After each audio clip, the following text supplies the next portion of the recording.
নমস্কাৰ বন্ধুসকল, এনডি আছাম চেনেললৈ সকলোকে স্বাগতম জনাইছোঁ। আজিকালি সকলোৰে হাতত মোবাইল ফোন থাকে। আপোনালোকে এই ভিডিঅ'টো মোবাইল ফোনতে চাই আছে। কিন্তু জানেনে বন্ধুসকল, মোবাইল ফোনৰ আৱিষ্কাৰ কেনেদৰে হৈছিল? জানো আহক। টেলিফোনৰ পৰা বৰ্তমান স্মাৰ্টফোন কেনেদৰে পালেহি? এলেকজেণ্ডাৰ গ্ৰাহাম বেল নামৰ এজন বৈজ্ঞানিকে তেওঁৰ সহযোগী থমাছ ৱাটছনৰ সৈতে লগ লাগি 1874 চনৰ 10 মাৰ্চ তাৰিখে কেবুলৰ জৰিয়তে কথা পাতিব পৰা টেলিফোনৰ আৱিষ্কাৰ কৰিছিল। কিন্তু বন্ধুসকল, তেতিয়া টেলিফোনবোৰ বহুত ডাঙৰ আছিল।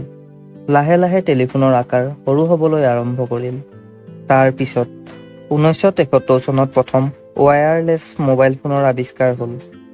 মাৰ্টিন কোপাৰ নামৰ এজন আমেৰিকাৰ ইঞ্জিনিয়াৰে সৰ্বপ্ৰথম মোবাইল ফোনৰ আৱিষ্কাৰ কৰে। প্ৰথম মোবাইল ফোনটো মটৰলা কোম্পানীয়ে বনাইছিল। মোবাইল ফোনটোৰ আৱিষ্কাৰৰ 10 বছৰৰ পাছতহে সাধাৰণ ৰাইজৰ বাবে মুকলি কৰি দিয়া হৈছিল।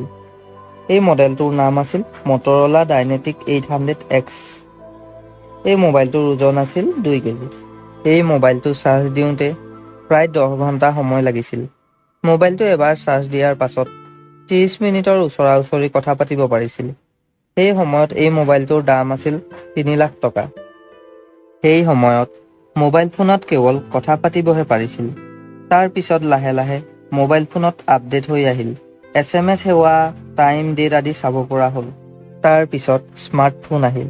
স্মাৰ্টফোনত এণ্ড্ৰইড বা উইণ্ড'জ ছিষ্টেম থাকে। প্ৰথম স্মাৰ্টফোনটো 1992 চনত IBM কোম্পানীয়ে লাঞ্চ কৰিছিল। প্ৰথম স্মাৰ্টফোনটো আছিল চিমন ফোন। আপোনালোক সকলোৱে দেখিছেই বৰ্তমান স্মাৰ্টফোন কেনেদৰে আপডেট হৈছে। অতীতৰ 2 কেজি মোবাইল ফোনৰ পৰা বৰ্তমান ভিডিঅ' কল কৰিব পৰা, ইণ্টাৰনেট ব্যৱহাৰ কৰিব পৰা মোবাইল ফোন ওলাইছে। ভৱিষ্যতে ইয়াৰ কিমান অগ্ৰগতি হ'ব কোনেও ক'ব নোৱাৰে।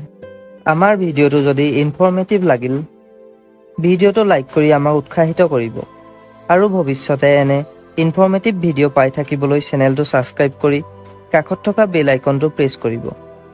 ধন্যবাদ।